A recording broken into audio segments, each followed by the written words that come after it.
We're in John chapter 5 tonight. I'll be honest, I had a series kind of lined up, and I'm sure eventually I'll get to that.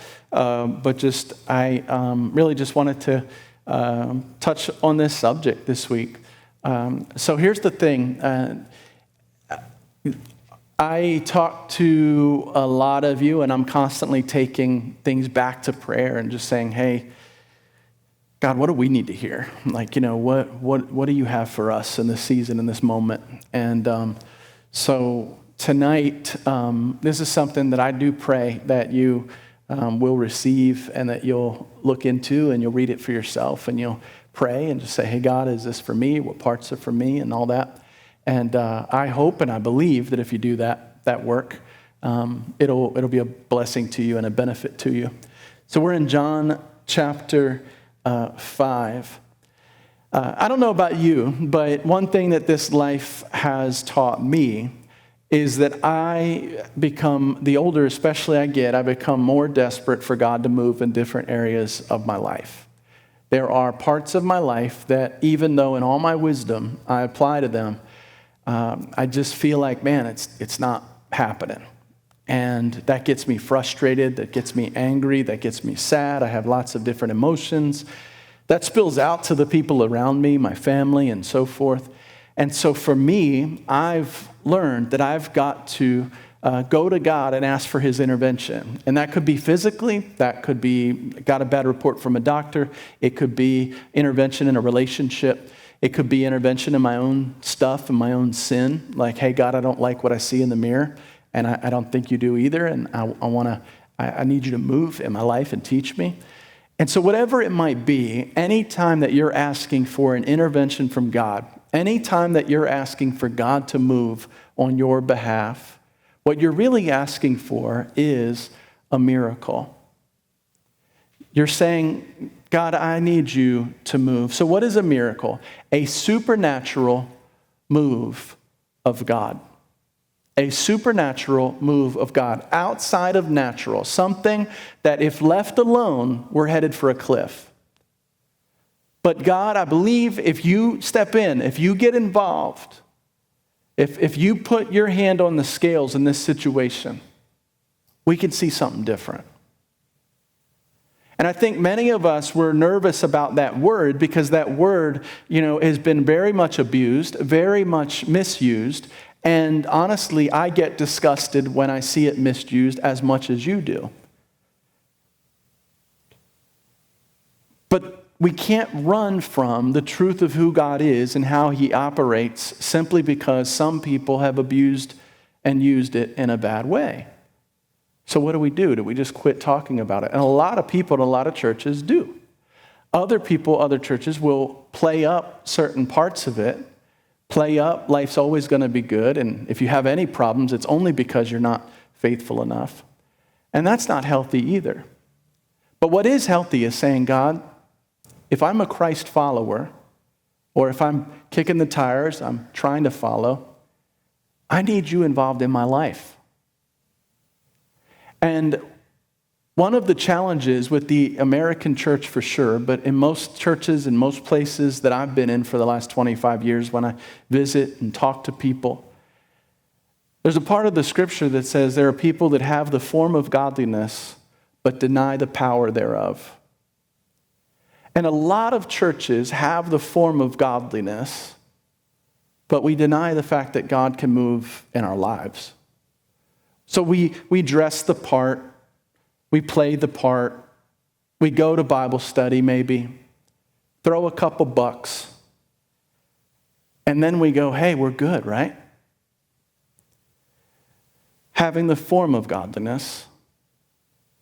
But if I live my life in practical ways, practical days, denying the fact that there's a powerful God that both can, will, wants to be involved with my day-to-day life, then I'm having the form of godliness, but I'm denying his power.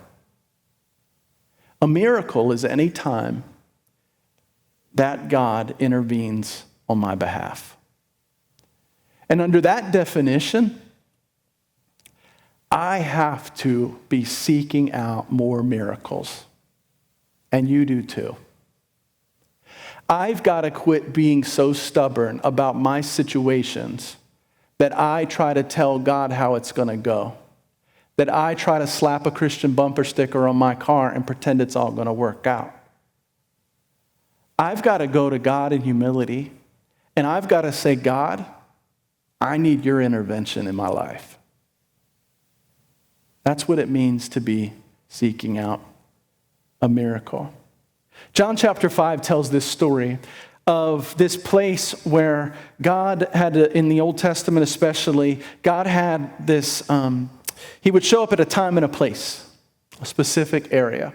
And in this particular story, we hear of an area where miracles were happening, where people were touching the spring water, this particular water that would get stirred up. And every once in a while, when they touched this water, whoever got touched by this water, touched this water first, received the healing.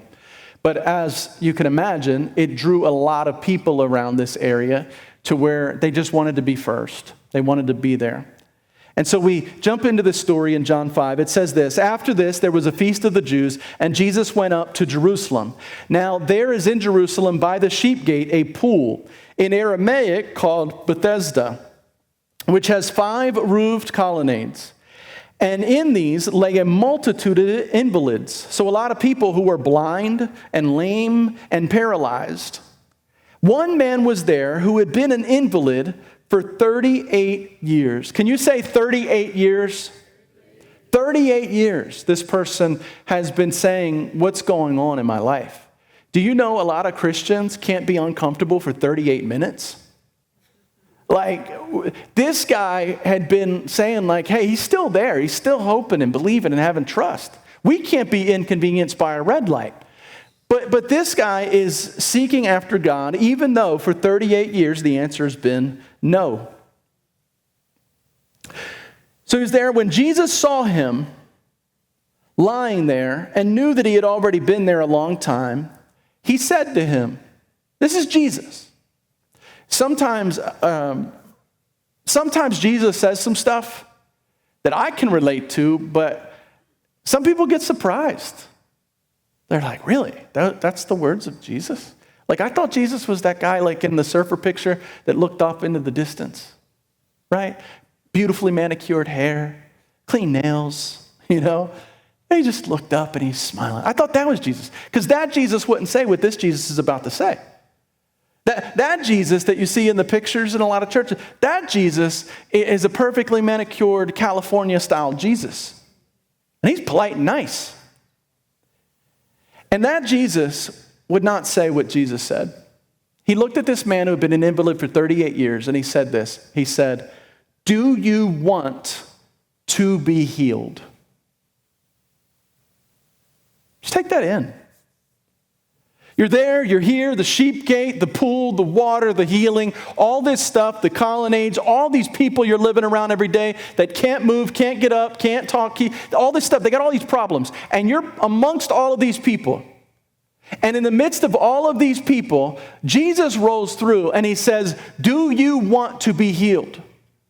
And you and I would think, man, that is a really, really rude question. How many of us would be honest enough to say, man, if you didn't just show me that, like, that'd be a tough question, right? Do you want to be? Of course I want to be healed. But it's gotten me thinking through the years that why did the God of the universe, who knows everything, and he knew this guy, and he knew the situations, and knew why did he ask him the question, do you want to be healed?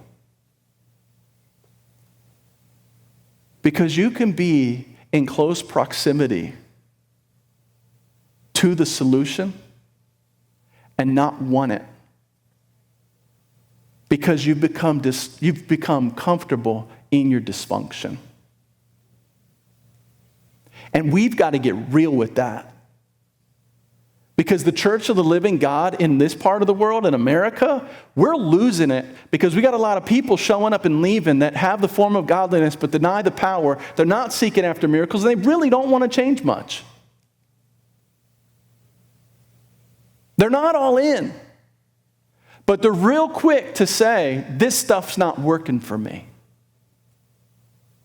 Do you want to be healed? Do you yearn for that? Do you want that? Do you seek that? Or do you have another agenda item that's competing with what God might do in your life? You see, he was still alive, even though he didn't have the ability to move. Apparently, he had plenty of people taking care of him. A beggar would lose all of his wage if he suddenly became healed. You know why people don't get fixed? You know why people don't get right? You know why people don't do what they have to do to better themselves? A lot of times, it's because if I move forward from here, I'm going to have more responsibility, and I don't want that. I can go from being the one everybody's catering to me having to own my circle, my space, and I'm going to have to serve and love and give and care for others. I'm going to have to carry the weight of others. Why would I want that? I'm cool in my dysfunction. Like, it's worked for me so far. Leave me alone. This is why Jesus asked, do you want to be healed? And I believe, as I look into the story, and I'll show you in a second, I believe there's evidence that he might not actually have wanted to be healed. And that question sparked something from Jesus. What does the scripture teach us? Proverbs 18:21, the power of life and death are in the tongue. Life and death are in the tongue. We as the church, we support people staying in their dysfunction when we do stuff like this. That's Greg? I don't think we have a Greg in here. That's Greg? Oh, yeah, Greg's the church drunk. That couple? Oh, they're the couple that fights all the time. That's who they are. I know them. They fight a lot. Oh, well, those kids? Oh, you mean those kids? That family? Oh, those kids will never amount to nothing. And when we get comfortable with the dysfunction of others to the point to which we, as a community of faith, are cool with it, like that's just who you are. Oh, that's the greedy family. Oh, that's the arrogant guy. Oh, that's the guy that loses his temper every 2 seconds. Oh, that's who they are. That's just who they are. And when we just say, look, that's just who you are and who you'll always be, we're speaking death over people. Instead, the church of the living God should be the one from the previous slide that says, I'm seeking a miracle. And I'm seeking a miracle with you and for you, and I'm ready to do whatever we have to do to move heaven and earth so that you find that miracle you're looking for. We're not going to just play church. We're going to ask God to intervene, but first we have to wonder, do you want to be healed?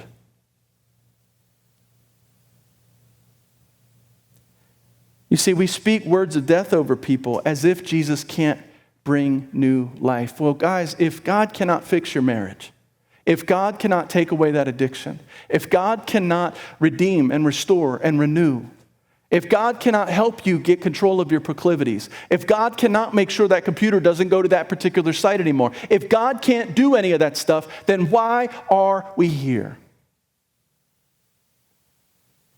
We've got to get to the place to where we stop playing church and we say, God, I need a miracle. And I'm going to do my part in whatever it takes until I get there. But God, I need you to intervene. I'm not going to speak death over my situation anymore. I'm not going to speak death over my husband. I'm not going to speak death over my wife. I'm not going to speak death over my kids. I'm not going to be okay in dysfunction anymore. I'm going to seek Jesus. I'm going to ask Jesus to do a great work. So what was the challenge with this guy? Why did he have to be asked, do you even want this? Well, because we know some things. We know he had a bed. Everybody say bed. He had a bed. We also know that he had some kind of arrangement to get people to carry him down to the water, because later he'd say, well, hey, these guys, they don't carry me fast enough. That means, dude, you got transportation. He's got a bed. He's got transportation. He was known, he was given substance, and so people were feeding him, so he's got food. He's got food, shelter, transportation, and a bed. Is it any wonder Jesus had to ask him, do you really want to be healed? Seems like you might be comfortable in your dysfunction. You might be addicted. You might be stuck on comfort. And listen, I want you to understand, out of 100% of the people in this room, this sermon is for 100% of the people in this room. And you will miss out if you spend your time thinking about anybody else besides the person that's occupying your chair. But Jesus asked him, do you want this? Do you want to be healed? So he complained. The one man that was there, he had been an invalid. Do you want to be healed? People were helping him out. People were doing all this stuff. But then we see later in the story, he says, well, people aren't able to get me down fast enough to the water. Let me tell you something. If this is me, and I know that there's healing water right here on the edge, and I know that when that stir starts to happen in the water, I'm going to be positioning myself. I don't know about you. You can do what you want. I'm going to be positioning myself laid right up next to the edge. And as soon as I see some ripples in that water, I'm rocking, I'm rolling, I'm doing whatever I can do to splash. I'm going to do some Stevie Wonder dancing to get into that water. Like, I'm going to get in that water one way or another. But you know what he was doing? He was so comfortable where he was. He was like, oh, the water's over. I didn't get healed today. Oh, shucks. Hey, guys, can you carry me back up to the third row? What are you doing going away from Jesus when you need the healing that he provides? Why in the world would you ever walk the other way? But you know what it tells me? It tells me that your proximity to the power doesn't equate to having the power of God. Just because you're in the house, just because you go to church, doesn't mean you really want God.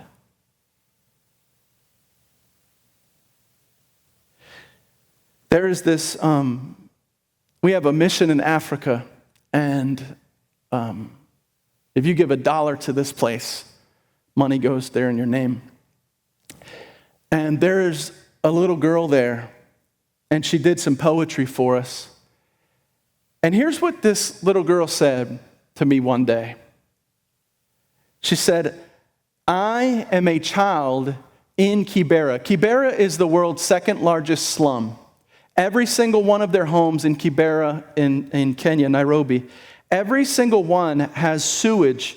As soon as you step out of their house, the sewage from other homes come right down in a little latrine right in front of their house. The houses are stacked on top of each other, 8 to 10 to a home. They're all shacks. It's an illegal encampment. It's been this way for decades. But if you're born there, lowest rung of the ladder, second largest slum in the world, there is no opportunity for you. You're not thinking that there's anything for you in this life. But I have met some of the most resilient, some of the most loving, some of the most God-fearing people I've ever met in my life in front of sewage in Kibera, Kenya.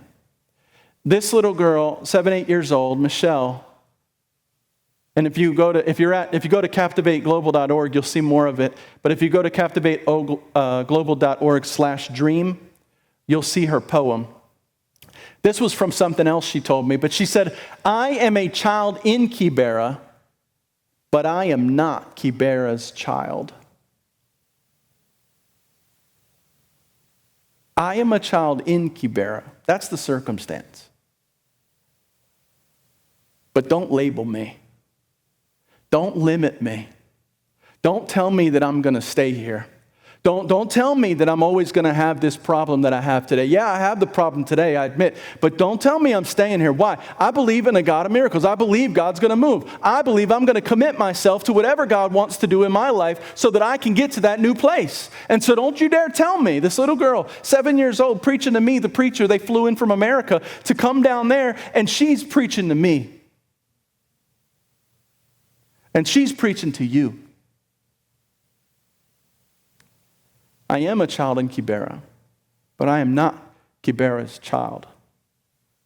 I am the product of divorce, but I'm not divorce's child. I am a product of a crazy fighting marriage right now. Yes, I'll speak it. That is what I'm at. But don't you dare say that my marriage will always be this way. I am currently single and frustrated and angry, but I am not always. That's not my identity, is tied to that feeling that I'm in right now. I do have an addiction right now, but I believe God is the God over all of that, and there's going to be a day when I'm no longer addicted. I want the power of God in my life, and I'm ready to do everything I need to do to see God move. Do you want to be healed? That is the question. So people and position cannot match the power of God in your life. You see, people are going to let you down. I had a pastor in my first church. I was straight out of college, straight out of Compton, straight out of college, and my bad. I had a pastor sit me down, and he goes, "Hey, I want to tell you, don't ever build your ministry on a man." And I'm like, why is he saying this stuff? Christy and I had just gotten married. We moved our lives down there, making dirt, but we're loving it, serving Jesus. And he told me, he was like, people are going to let you down. So I locked that away. About 8 months later, it came out that he was having an affair with somebody in the music team the whole time. He was wrong in the behavior. He was correct in his theology. He's a broken human. But the people in your life, if you attach your faith to other people, you're going to be disappointed at some point, because you're attaching to something that's sinful and broken, and that'll eventually show up. If you attach your faith to the position, that position may change. Or what's more scary is that it doesn't. You end up close enough to the church. You show up on Sundays, you go to Bible study, but deny the power of God in your own life. So nothing changes. So you feel like you're doing good, but nothing's changed about your heart. So when you think about your faith, it is not about the people that you know or the position, how close you are to a church. It's all about the power of God in your life. Do I want to be healed? If I'm greedy, do I want that to change? If I'm short-tempered, do I want that to be different? If I'm too stuck on myself, prideful, do I want change? That's what Jesus asks. Do you want to be healed? The solution was not in the pool. The solution was not in the people. The solution is in the power of God. Jesus said to him, "Get up, take up your bed and walk." And at once this man was healed, and he took up his bed and he walked. Now the day was the Sabbath. That's just we practice Sabbath on Sundays. They practiced it on Saturday. The day was the Sabbath. So the Jews said to the man who had been healed, "It's the Sabbath, and it's not lawful for you to take up your bed." Don't you love this? Number one, this person they couldn't move for 38 years. And bro's just looking over, and he's like, Teddy, who's been invalid for 38 years, he's all of a sudden moving, and he's breaking the rules. Like, that's what this guy cared about?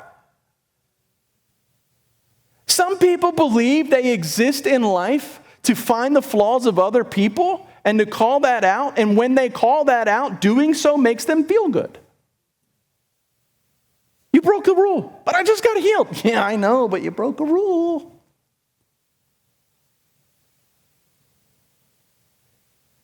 But the guy answered him. He's like, "Look, the man who healed me, the man that said, 'Take up your bed and walk.'" They said, "Well, who's the man that said this, 'Take up your bed and walk'?"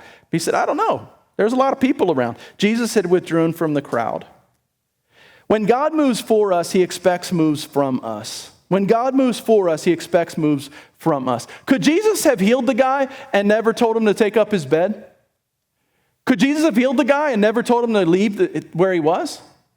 Why does God do this? God does this because he expects you to be different. He expects you to live different. He expects you to behave differently. Why? Because he's not going to waste a miracle for you to just stay in the same spot, sleep in the same bed, hang with the same people, do the same stuff. No, you change and you move and you evolve and you grow and you become a different human. You live in your new skin. One of the reasons we're scared to live in our new skin is because we're too comfortable in the old skin. You're like a butterfly that never leaves the cocoon. The world can't even see your beauty because you're just so comfortable with your mat and people bringing you food and everything being catered to you. But you have no idea on the other side is the man or woman that God designed you to be. And he's calling that out of you. When God moves for us, he expects moves from us. So you got to get up. Everybody say, get up. Get up. What good is receiving the gift of motion if you don't use it? If he empowered him with movement and life, and if he didn't also give him a direction, get up. Take up your bed. You don't need the comfort of your old self. You're not sleeping there anymore. You're going to new levels. You're going to new places. You got to get up. Take up your bed and walk. You got to walk away. The pool was this guy's comfort zone. All these were his buddies. He got to know every story. He heard everybody's story. You know there's people in your life to where you're around them, you know you're going to hear the same story again. You've heard 58,000 times. But you just hang around them anyway, like they're comfortable. They hear your dumb stories too. That's what was happening. And he's too comfortable. He's super comfortable just laying there having people feed him. Oh, missed it again. Shucks. But everybody's got to feel sorry for me. Because, look at me. I'm an invalid. And Jesus looks him in the eyes and said, do you want to be healed? And if I heal you, are you going to move? Are you going to be different? Or are you going to be addicted to the words that have been spoken over you? Are you going to be addicted to the comfort of the way things are? Are you ready to see what God will do through you, through a healthy you? What would God do through a healthy me? That's my question. What would God do through a healthy me? Afterward, Jesus found him in the temple and he said, see, you're well. Sin no more, nothing else will happen to you. The man went away and he told the Jews, he goes, oh, that was Jesus that healed me. This is why Jesus was persecuted, because he was doing these things on the Sabbath. They didn't care about the healing. They didn't care about all the good stuff. They wanted to get Jesus. But I love what Jesus did. He never backed down from loving people. And he said, my Father is working until now, and I'm still working. How's that good news for you and for me today, church? Because Jesus' Father is your Father. And he's still working. He's still a miracle working God. He's still a resurrection God. He's still I can take the addict and make them whole God. He's still I can bring this marriage back together God. He's still I can turn your heart from being greedy to being generous God. He's still when you were young, you chased after success, but as you get older, it's time to live for significance God. God is in the miracle working business. And tonight, my friends, I want to come to you and I want to ask you, do you want to be healed? It doesn't matter what the show is on the platform. It doesn't matter how many Bible studies we open. It doesn't matter how much technology we throw your way so that you can get a hold of the Word of God. None of that matters unless you answer the question in the affirmative. Do you want to be healed? Or do you want to keep playing games with your life? My prayer for you, what I beg out of you, is please stop playing church games. Stop playing games with your life. Stop playing games with all this stuff. Just say, God, yes. I want to see what it's like when you have all of me. I want to see what it's like when you lead and rule and reign and you can move in me and have your being in my life. I'm done with the garbage. I'm ready for a miracle. And I know it means I might be uncomfortable. I know it means you might ask me to physically move and do something different and be a little, I get it. But I'm tired of being in this spot. I need to see what you would do with a healthy me. Listen.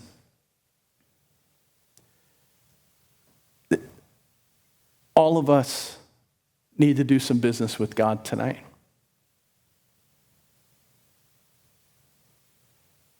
And I want to give you that opportunity.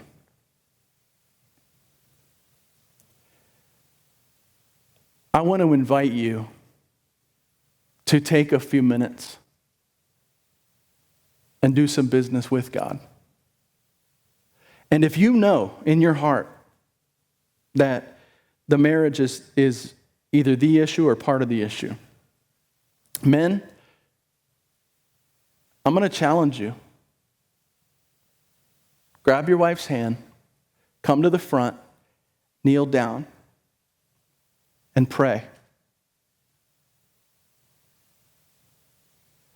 And tell God you're ready. You're ready for Him to intervene. You're ready for Him to give marching orders. But you can't stay like this. Some of you have your own struggles and own things, and I want you to be brave, and I want you to stand, and I want you to come forward and use this altar and kneel down and talk to God. Have a conversation with God. Church is not a show and it's not a movie. It's us doing business with God. Others of you might just make an altar right at that chair. You might lean over and whisper and pray together. Maybe you give each other space and you both do time with God on your own. But whatever it is, the question is this tonight that Jesus asked, not me. Do you want to be healed? And at some point in your life, whether it's tonight or another night, you're going to have to come to grips with where you really are. I do, and I will, or I don't. And that's my challenge. I really don't want to change. And I'm going to pray for that part too. Because you know what? I believe it's bold to admit where you really are. And if it takes you some time, that's great. Let's just start with honesty. So I'm going to give you 2 or 3 minutes. And I want to invite you to stand. So everybody stand, because it makes you easier to walk when you're standing. And listen, I really want a church that has response on a regular basis, and I believe you can do it, and nobody in this room is going to shame you or look down. In fact, you'll be the leader spiritually of this church if you become a person that is regularly saying, yeah, I'll do that. I'll talk to God at the end and process whatever the sermon was, whatever God was doing in my heart or teaching me, or whatever God did in the worship set. Yeah, I'll talk to God. I have no problem. Because there's some other people that need you to be brave so that they can be brave. So I'm going to pray first, and I'm going to leave it open. I want you to come forward. I would love for some men to come forward with your spouses.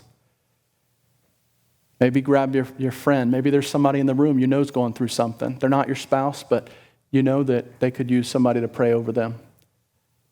And I want you to be doing that. We're going to take 2 or 3 minutes. And Jesus, when he flipped the tables, and the one place in the Bible where he got really, really angry, he was saying, what did he say? He said, my house will be a house of prayer.